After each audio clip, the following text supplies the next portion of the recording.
Hello all, welcome back to one more mini vlog. Dharmapuri నుండి 100 metres దూరంలో అయితే Satyavathi temple అనేది ఉంటుంది. అక్కడే ఇసుక స్తంభం అని కూడా ఉంటుంది. ఖచ్చితంగా చూడాల్సిన ప్లేస్ అన్నమాట. ఈ టెంపుల్ వచ్చేసి 1500 years బ్యాక్ ది. ఈ టెంపుల్ స్టోరీ వచ్చేసి సత్యవతి అనే రాజకన్య చిత్రాంగుడిని పెళ్లి చేసుకుంటుంది. తనకున్న శాపం వల్ల చిత్రాంగుడు పాము రూపంలో అయితే మారిపోతాడు.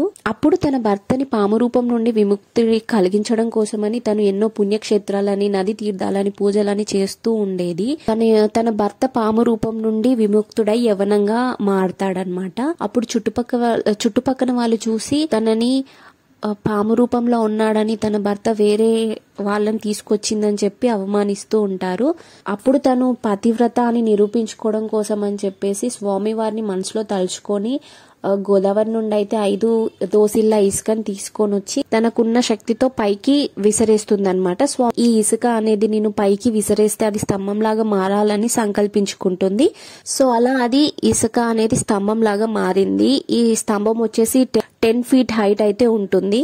ఆ స్వామివారు తన పాతివ్రత్యాన్ని నిరూపించుకోవడం కోసం తనకి అవకాశాన్ని ఇచ్చినందుకు స్వామివారిని మొక్కుకొని అక్కడే అలా శిలలాగా మారిపోతుంది అన్నమాట.